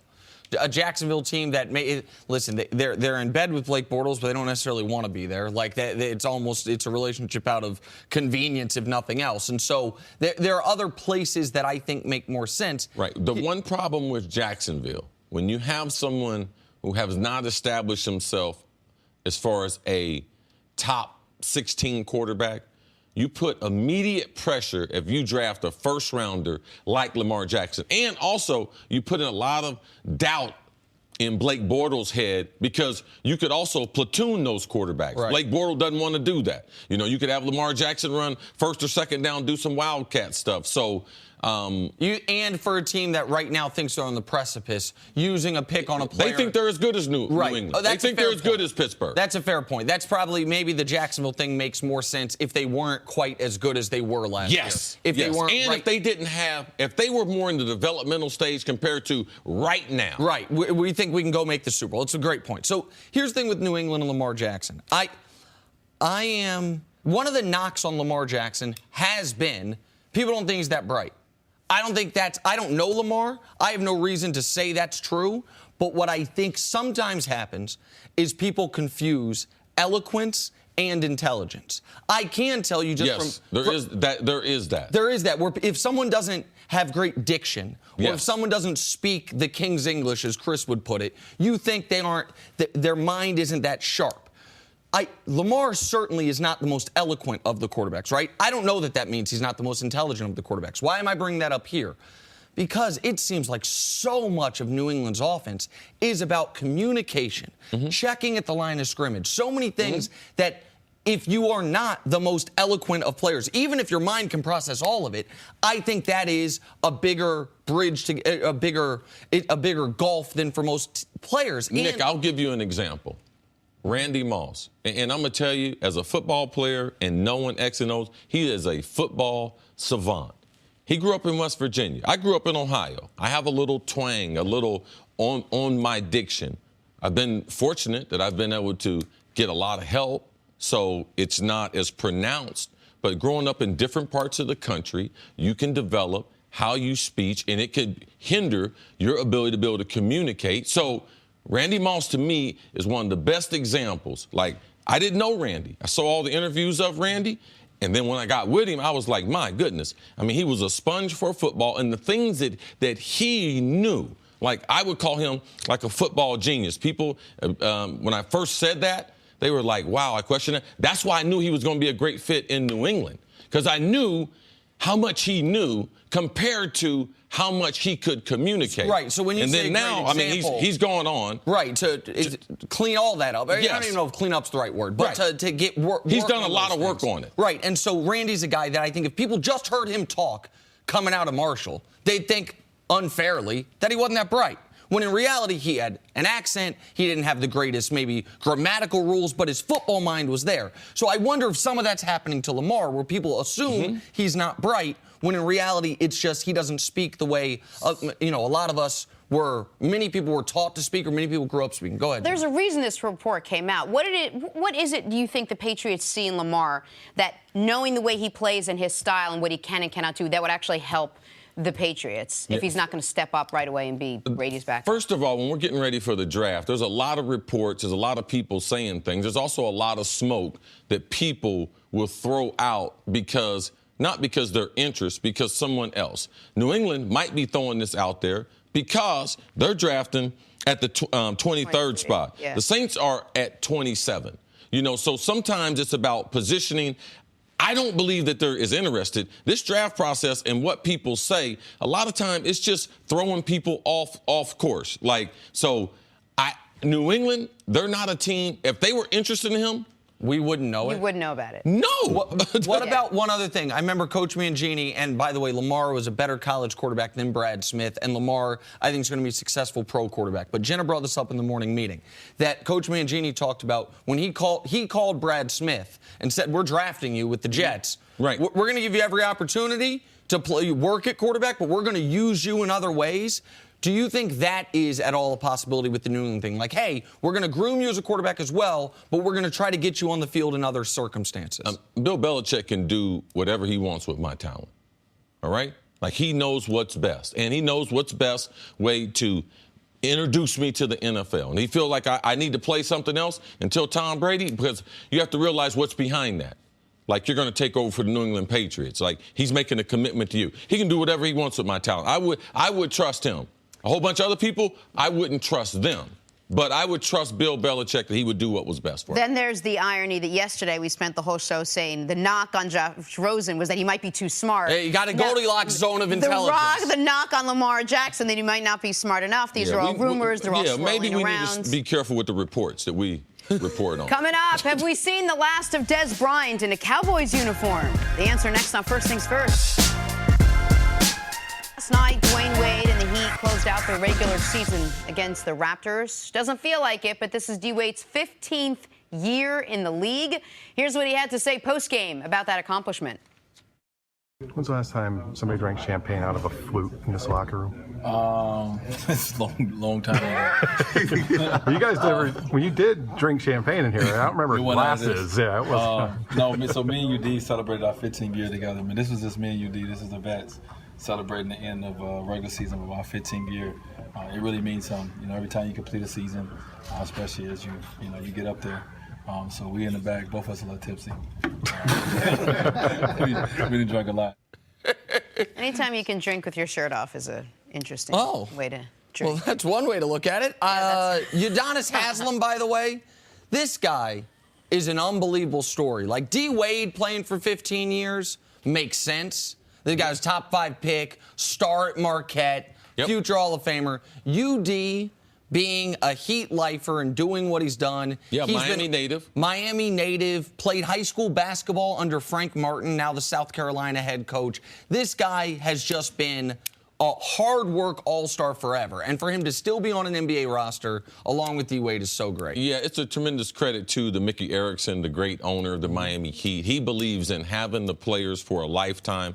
Lonzo Mourning, great Heat player, working with the organization. Them kind of mending their fences with Dwayne Wade, bringing him back. So it does mean something to certain teams. And in Miami, and Pat Riley, Mickey Erickson, they do it the right way. Absolutely. It's a great story. Can I just say one thing before we move on? Yeah. Is that a chain tattooed around? Because if it is, I'm just... you wouldn't have to actually go rosary. It's a rosary. Okay. I didn't know if it was a rosary. I couldn't see all the way down, but I'm just saying it would be One way for you not to have to go out and get it. Oh, you're saying for me because you've is been I talking could have about just you gotten... want to get another chain in this way. I wasn't talking about any of that. I don't exactly have the chest for those big tattoos. Not exactly doesn't fit my... Took me a long way to get you there, but I did. My body. Stories to start your morning. Last night, the T-Wolves edged out the Nuggets 112-106 in overtime to clinch the last playoff spot in the West. One of the rare win-or-go-home regular season games. So what does Minnesota get for their big win? Only the 65-win Rockets in the first round. Nick and the T-Wolves put up a fight against Houston. I think they could win 2 games. I don't think they can get it to a game 7, but I think they can win 2 games. I do. I think that is the team, Houston, of the likely first-round matchups, the least likely, the one they least wanted to face in Houston. I think that you've got 2 legitimate all-stars in Minnesota. So, no, I would be shell-shocked if they beat the Rockets. That would be a total debacle for them. But I think they could win a couple games. I think this could go 6. Congratulations to the Timberwolves' first playoff berth in 14 years. Jimmy Butler, only playing 3 games after missing an extended amount of time. They needed all 3 of those wins to get him in. And last night, played over 45 minutes. That was a good basketball game. It was nice. A little preview of what we're going to see, the type of intensity in the playoffs. Timberwolves' defense got to get better. If not, I'm looking at 4-1. But their defense, bro. Man. Their defense, not good. And, by the way, if you watched last night, you got a preview of playoff officiating. Gonna let them play now. Gonna let some contact happen. Not gonna blow a lot of whistles now. Let the guys figure it out. All right, the Trailblazers hosted Donovan Mitchell on their Jazz in the season finale last night. Damian Lillard dropping 36. The win gives Portland the 3 seed. They will face the Pelicans in the first round. Chris, how dangerous is this Portland team? Man, they're dangerous. They had a great season. With Damian Lillard leading them, C.J. McCollum, also that double, that 1 and 2, where you can play one at the point guard, play the other one at the 2, and the way they run their offense. I like watching Portland play. I believe this is going to be a good series. And also, this lets you know the depth of what we have in the West. We talked about the last highlight with Minnesota being the 8th seed, Portland having a spectacular season. No one would have thought they would have been the 3 seed. So I look for them to advance. Man, this is a dangerous team. I wouldn't want to play Portland. Well, listen, I think the Pelicans are a tough matchup for them. I mentioned that earlier, but I still would favor the Blazers in that series. They then are going to play the Warriors in round 2. I think the Warriors are a terrible matchup for them. However, if you're the Blazers, what you're thinking is this. If Steph is not 100%, and he's going to have to chase around, can't hide him against the Blazers now. There's 2 all-star guards or 2 all-star caliber guards. Yes. So if Steph's knee isn't 100%, he's going to have to either guard Lillard or McCollum. No, you know who he's going to guard. Well, he's going to guard McCollum. Yes. I understand that. But still, that ain't great. So, if you're Portland, what you're thinking is if we can get past the Pelicans, a lot of our chances of being dangerous have to do with the health of Steph Curry's knee. Because if Steph is close to or at 100%, the Blazers, I don't think they can put up much resistance against Golden State. All right, the Knicks fired their head coach last night. That's what happens when you go 60 and 104 in the last 2 seasons. That's the 6th worst record in the NBA over that span. So the Jeff Hornacek era is over in New York. CC, what do you make of this move by New York? I'm not surprised at all. I went to a bunch of Knicks games this year, and you knew that gradually that they were trying to change.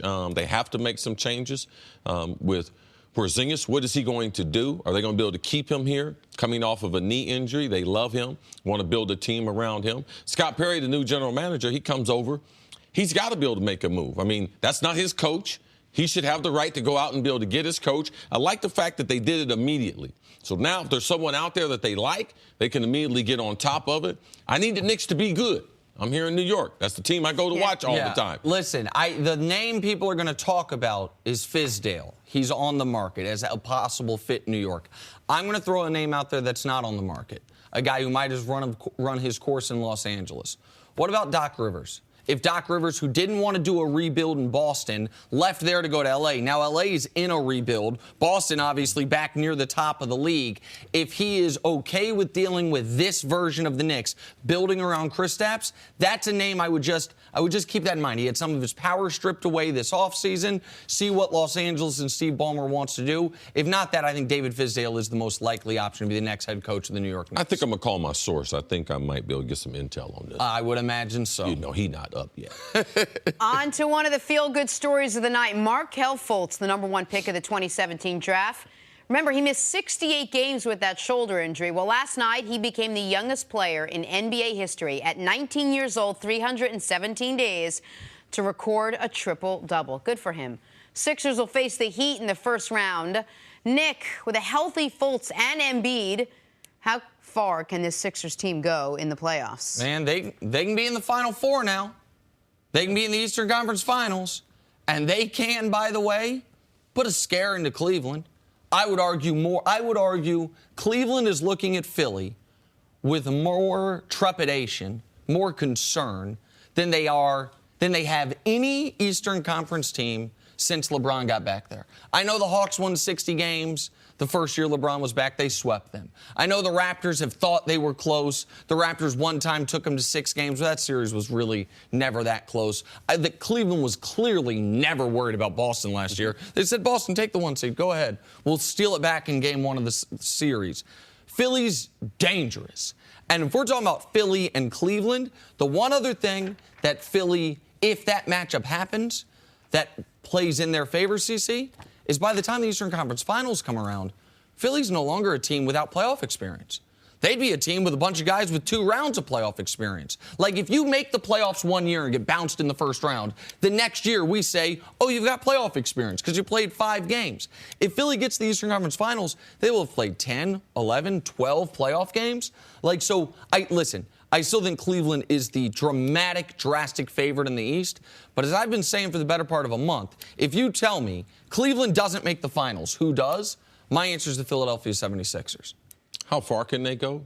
They're one of the best teams in the East. You know, you got Toronto, Cleveland, and Philadelphia. In no particular order. How will Joel Embiid come back? How will he be with contact? We talked about the Denver-Minnesota game. Now, Joel Embiid couldn't have played in that game. That game was too physical for him to go in there with a facial fracture. The one thing that I'm concerned about, like I don't agree with Nick that if you do win 2 playoff series with this young team that now all of a sudden you do have playoff experience. No, because you've never faced a superstar. Like if you go through 2 rounds, you ain't faced no one. So, yeah, you do have some experience, but to say that it's removed, that, oh, now you have experience, no, I don't go there. Had they ever been pushed, you know, where they were down in a series, where they lost at home? Right. There's a number of other factors that really give you playoff experience, and you don't know what you don't know. And I just believe having a young team, they're going to be listening to us, listening to other people talk about the playoffs. It's hard to stay in this moment and concentrate game to game when you've never been able to do it. So I'm concerned that all the praise that people are giving Philadelphia, that as a young team, I don't know how you don't block that out. Well, and I'm going to add one other thing about their first-round matchup.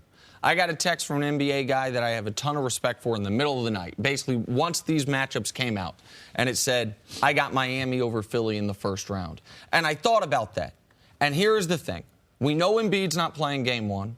We also know Embiid and Whiteside have a bit of a rivalry. And Coach Eric Spoelstra has seen how teams would guard LeBron when they didn't think LeBron's jump shot was working. You know Ben Simmons' jump shot will never be working. Right. Will he try to use some of the same, the way the Spurs guarded LeBron in the 2013 NBA Finals on Ben Simmons? Like, I don't think Miami... How'd that work out for the Spurs? Well, for the first 5 games, worked well. Then LeBron's jump shot came around. Yeah. But the thing is, with Simmons, you don't have to worry about the jump shot. Yeah, I just wanted people to know. Right, of course. It ended up not being successful for them. But quickly, and then we're going to move on. You said that the Cavs are drastic favorites over anyone else. You don't think the Sixers are right up there? You think it's that big of a discrepancy, CC?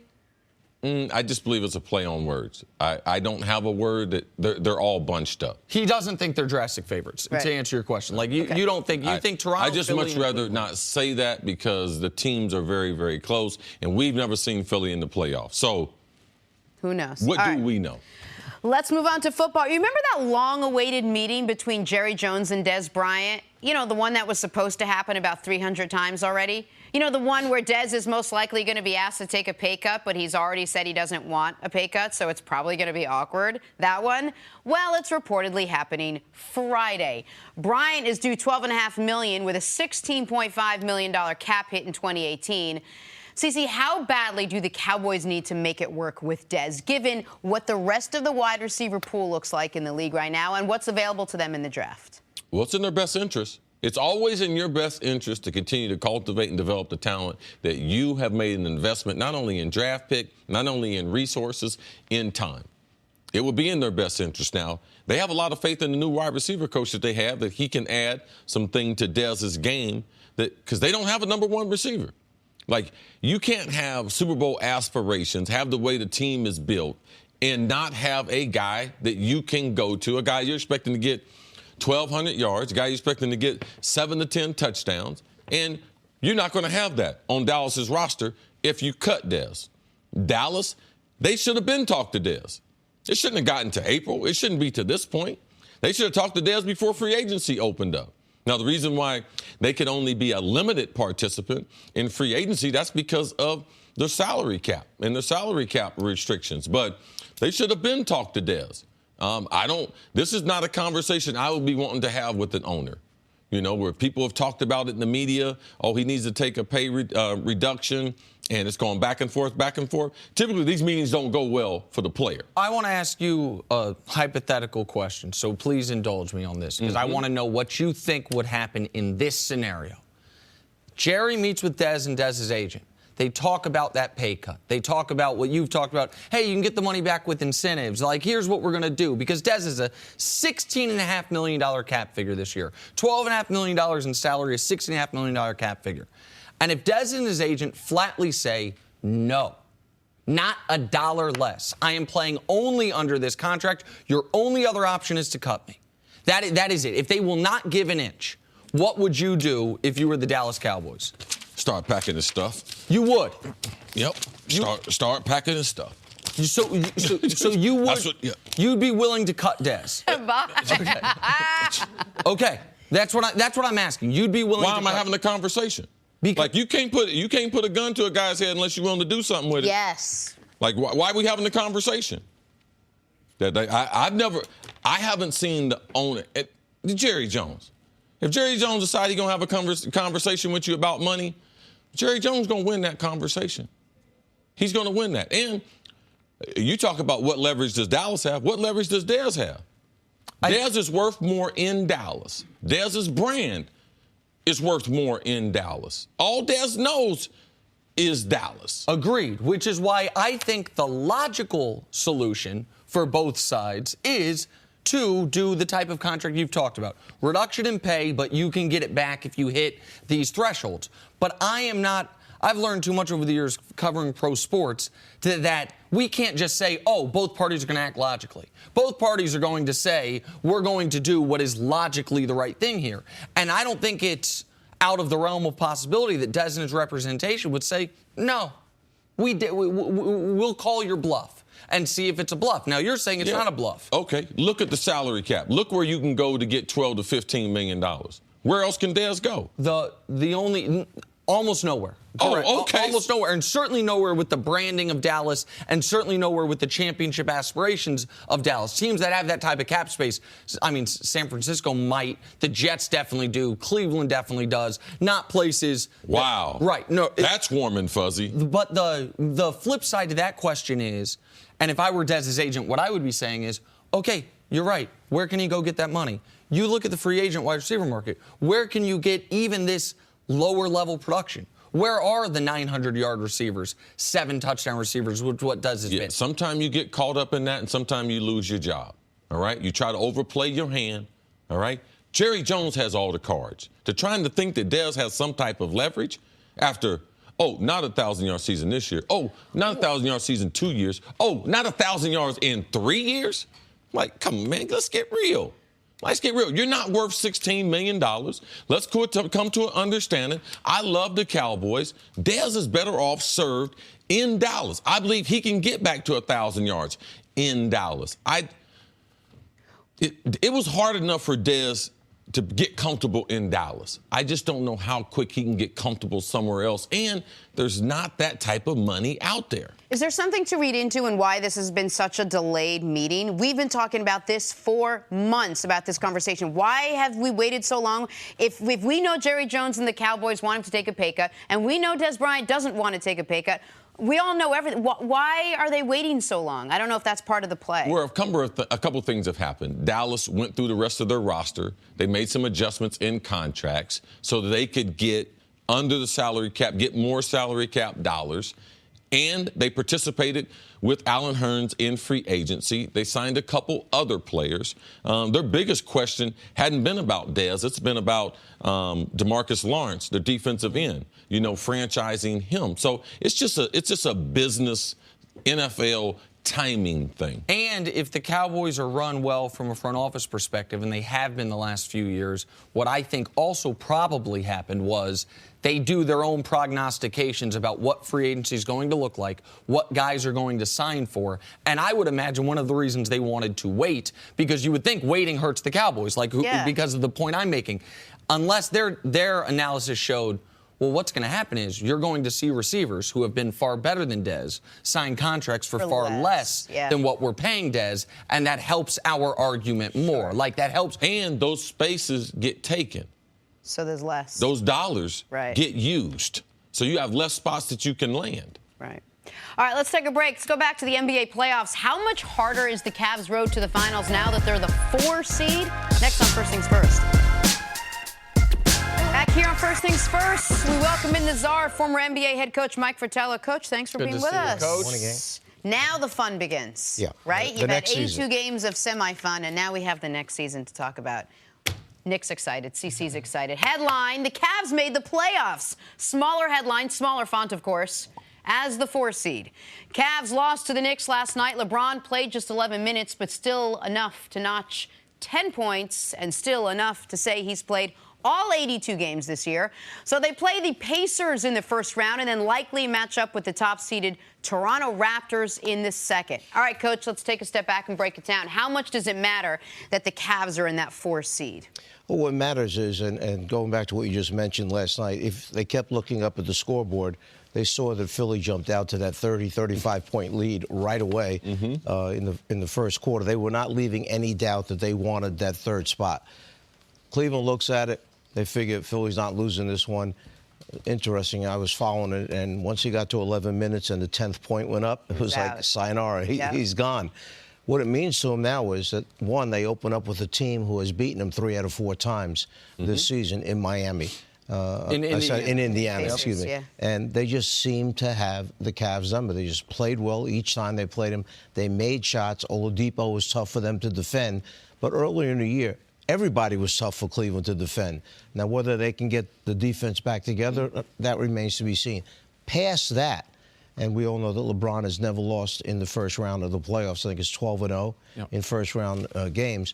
Then they meet up with Toronto in round number 2.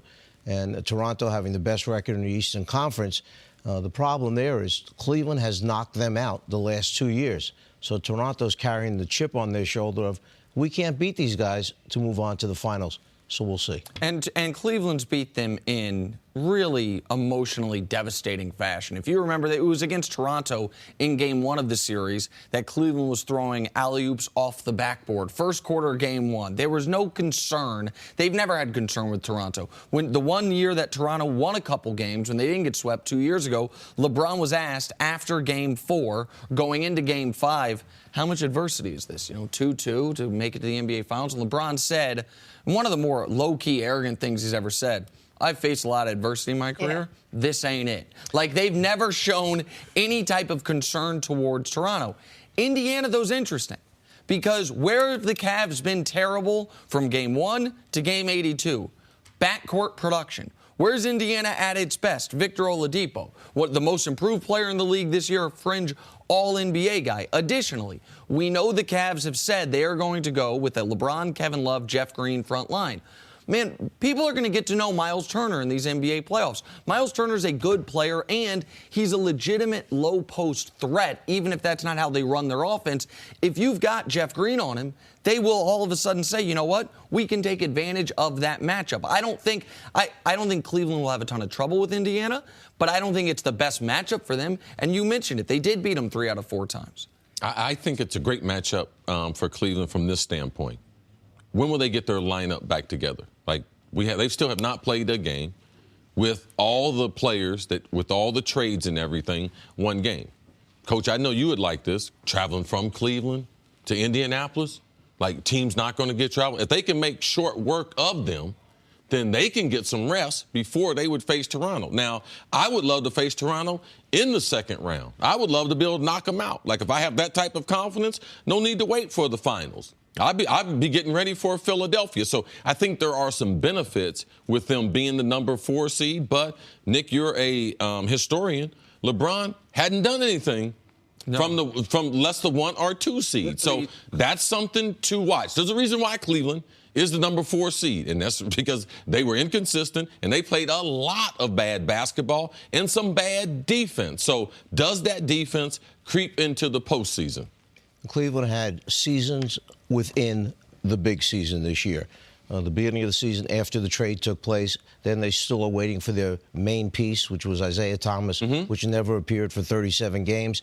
Then never appeared when he started playing either. Well, then when he did play, it was more of a disaster than it was at the time that he came back. And after 6 go out and 4 new ones come in, now they're trying to put this whole thing back together. And then the injuries. Tristan Thompson goes back out. Kevin Love breaks his hands.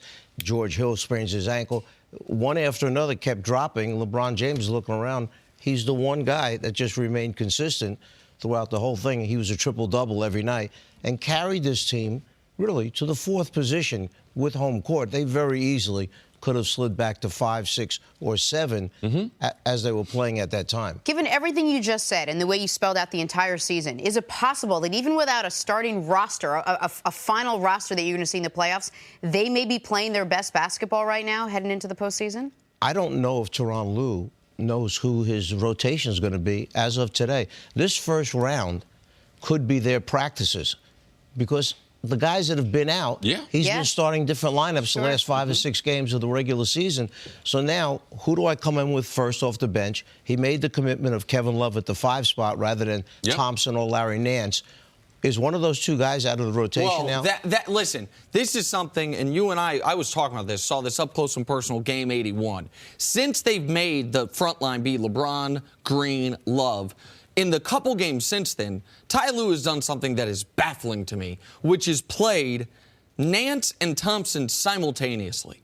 You can't do that. Which was a very short-lived experiment. But he did it in consecutive games. It was short-lived in both games. It's like, oh, well, I think it's because he doesn't want Thompson to be out of the rotation. He's one of only 4 guys on the team that's won the championship with him, that's been there for the full run. But he would be the odd man out. Like Tristan Thompson would be the guy that if he's not your starting center or your backup center, your third-string center does not get on the court in the NBA playoffs. Nick, who loves Larry Nance? LeBron James. Absolutely. He loves Nance because Nance is high energy. When he throws it, Nance finds it and finishes the ball. So now you've got the problem, like you said, the respect of Tyronn Lue. Look at the respect he gave Wade when he came in at the beginning of the year. He took J.R. Smith, took him out of the starting lineup to put Wade in out of respect for everything Dwayne has done. That wound up taking J.R.'s head, and he puts his head down because he's not starting anymore. So he has great respect for the players.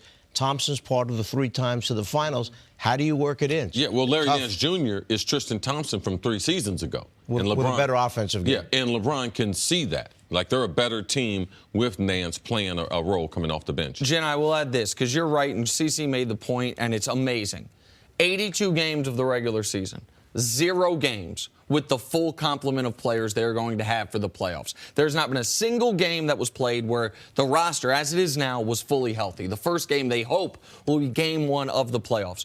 The reason that is less of a concern in the playoffs than the regular season, as odd as it sounds, is LeBron, instead of playing 37.5 minutes a game, is about to play 42 or 43 minutes a game. And when you only have to figure out 5 or 6 minutes a game of non-LeBron rotations, it's so much easier. Because guess when Jeff Green plays his best basketball? When LeBron's out there with him. Guess when Kyle Korver plays his best basketball? I play my best basketball when LeBron's out there. And so you're not going to have those big stretches of time without LeBron James the way you do at the beginning of the second quarter, beginning of the fourth quarter in the regular season. Coach, stick around. Got more to talk about. Coming up, should the Warriors be on upset alert against the Spurs? That's next on First Things First.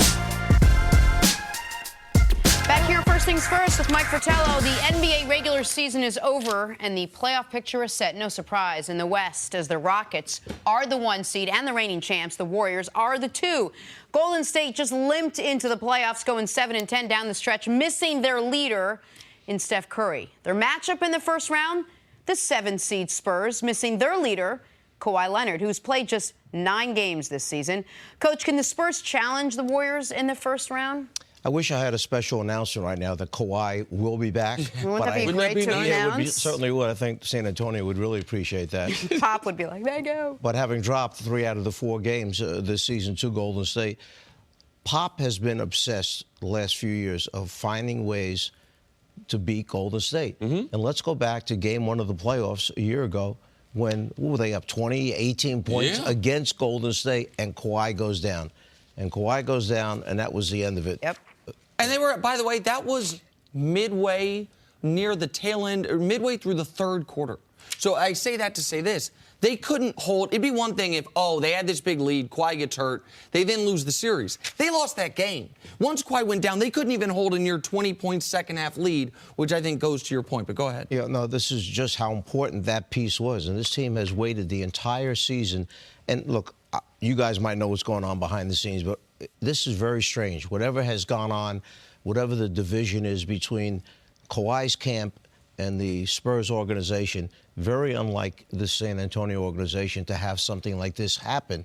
And you have to scratch your head and say, what's going on? Let me fill you in. He's going to tell you. All right? The organization, the doctor said clearly Kawhi.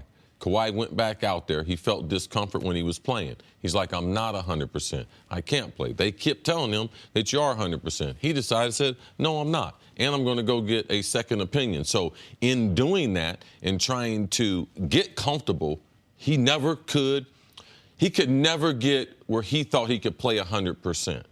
He felt like they weren't listening to him and didn't believe him. Like he had some other motive. And there's people around Kawhi's camp that felt like San Antonio's streak of making it to the playoffs was more important than Kawhi's health. So that's also behind the scenes what they've been battling. Yeah, and one of the things we should mention about that situation that took place, they were never informed, San Antonio, the front office, that he was going on his own with his camp for this second opinion in New York City.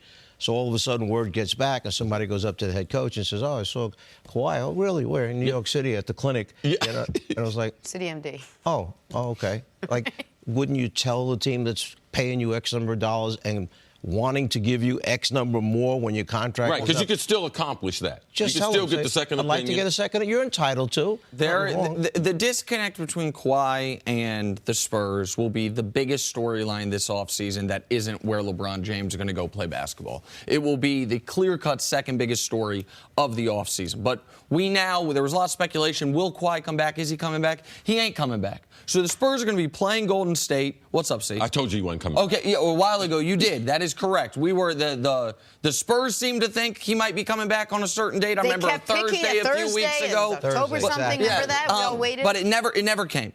So here's what we know. The Warriors have played the Spurs 4 times this year. Spurs won once. The one they won, Steph didn't play. Clay didn't play. Katie didn't play. So throw that game out. I'm looking at the 8 teams that made the Western Conference playoffs, Coach. If the Warriors could have picked any one as their first-round matchup, I believe they would have picked San Antonio. All of a sudden, the Warriors not being the 1 seed is actually working for them in the first round. Because Minnesota, you can squint hard enough and say, no Steph, Jimmy Butler back, Karl Anthony Towns. Like, that could be a tough matchup for them. They are delighted right now. Now, they might feel differently in Western Conference Finals when they don't have home court. But they are delighted right now they're the 2 seed. They got, of all the teams they could have gotten, except for Denver, who didn't even make it, the team they most wanted to get in the first round. Like, this was what happened last night worked out beautifully for Golden State. Yeah, San Antonio's a team, the last 10 games, they're 5-5. Jenny, you talk about Golden State struggling coming in. Golden State didn't have anything to play for.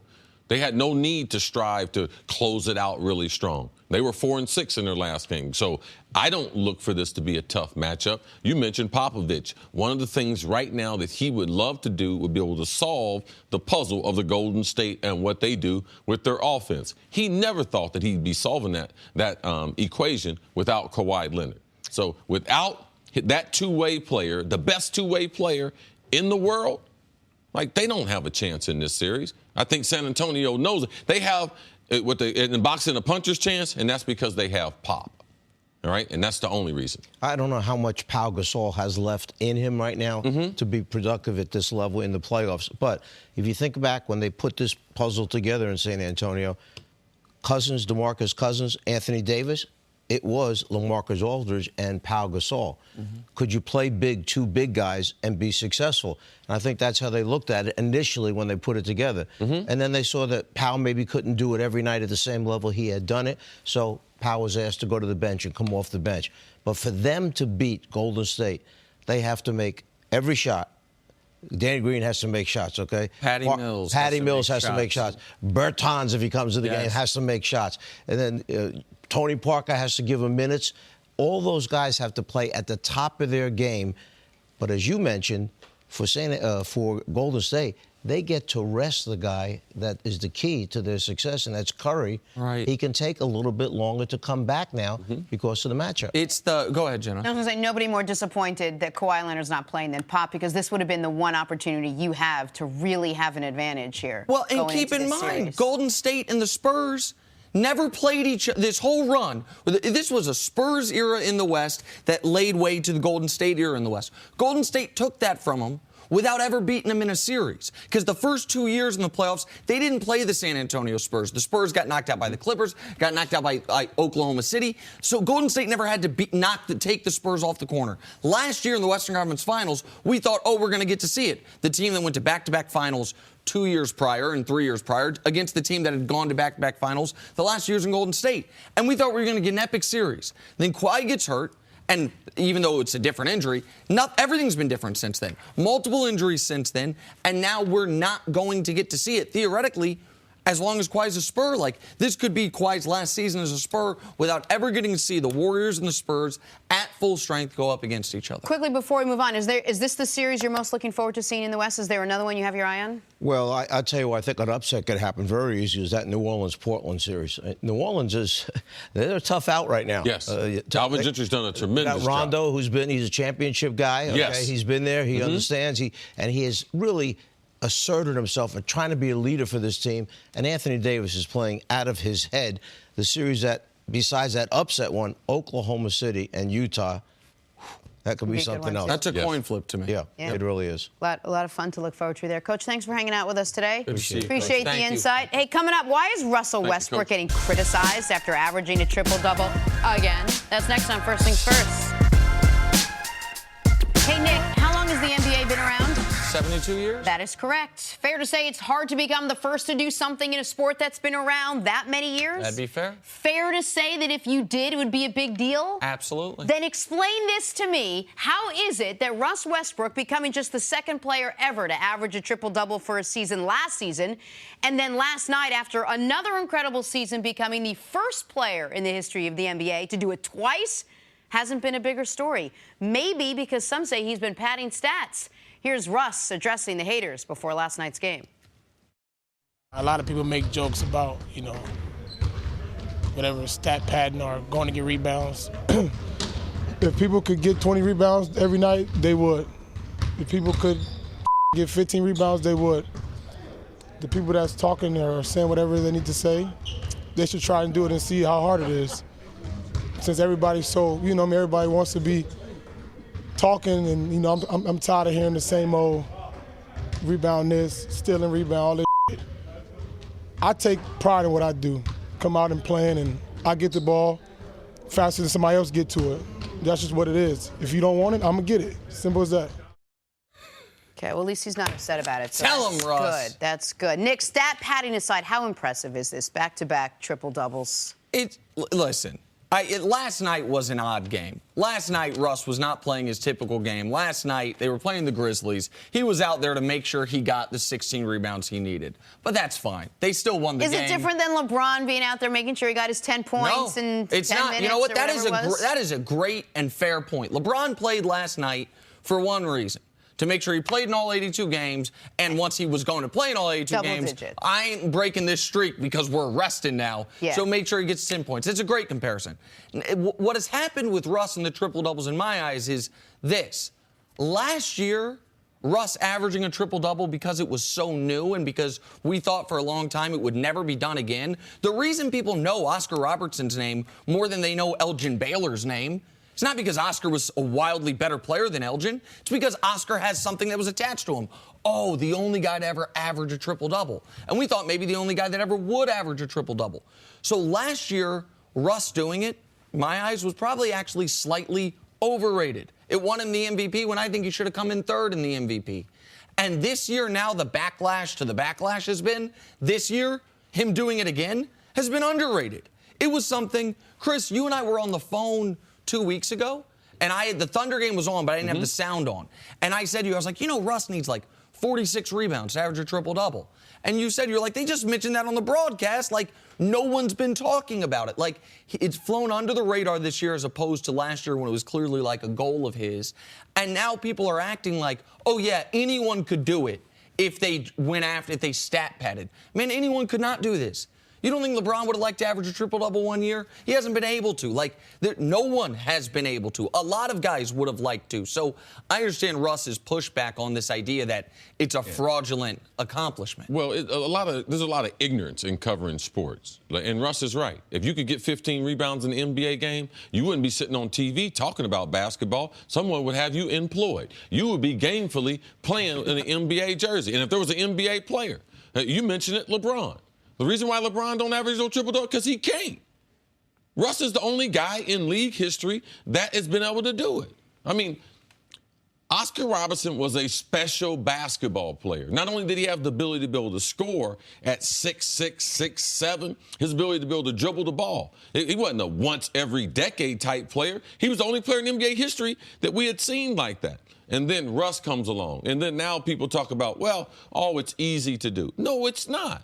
Russ is that kind of talent, but Russ is the kid that when he's playing in youth basketball, he's scoring all the points and getting to all the loose balls. Russ is that guy in the NBA. Yeah. Now, if you don't like it, that is your problem. But that is who Russ is. Watch the game. Watch when the ball. There are so many 50-50 balls that Russ gets to because of his tenacity, because of his attitude. And also, as far as last night's game is concerned, when you have played the NBA season the way these guys have, when you averaged a triple-double the year before, you have earned the right Absolutely. In the 82nd game of the year to go out there and chase the stats because of what you did on a nightly basis. LeBron James, when you have scored how many games over 10 points? It's 871, 879. So go out there and get your double. When you have played 81 games, all of them, when you're seeing, as Coach pointed out, that they've been through basically 3 seasons in one, you have earned the right to do that. So for me, I don't think, and I'm from Russ's camp. I question what your basketball IQ is in watching Russ and realizing that anything that he does, it's not easy to be able to do that. Why isn't this a bigger deal then? Are we? I'm going to tell you why. Okay. It's because the guys who cover the league who might have the highest scored IQ, when you say basketball IQ, just general IQ, we have in a way swayed too far in the analytics direction. I love the basketball analytics. I bring up stats, value over replacement player, box score plus minus, true shooting percentage, effective field goal percentage, a lot of things that I think are valuable and important. But there is no way to measure the boost that team gets when Russ comes flying in from 18 feet out for a putback. That is immeasurable. But I watch these games, and it gives them a boost. There is no way to measure the ability he has to inspire his teammates to play harder in Game 63, because this guy's been playing that hard from Game 1 of his career to right now. There are fair criticisms of Russ. He takes too many threes. He can sometimes not be the easiest guy to play with. Maybe if he had adjusted his mentality slightly, KD would still be there. There are fair criticisms of him. But to criticize him because he busts his ass every night and says, I'm going to do something no one's ever done, and I'm going to be one of the 10 best players in the league en route to doing it, that's ridiculous. We can't go so far as to where we only look at the analytical numbers and not look at what we're seeing, which is this guy's a freak. and we've never seen a player quite like Russell Westbrook. I'm Jenna Wolf, and thank you for listening to the First Things First podcast. Make sure to subscribe and tell your friends, family, and coworkers about the podcast, which, by the way, is available on iTunes and all your favorite podcast apps. You can catch a fresh new episode every Monday through Friday on FS1, starting at 6:30 a.m. Eastern, 3:30 a.m. Pacific. So long, everyone.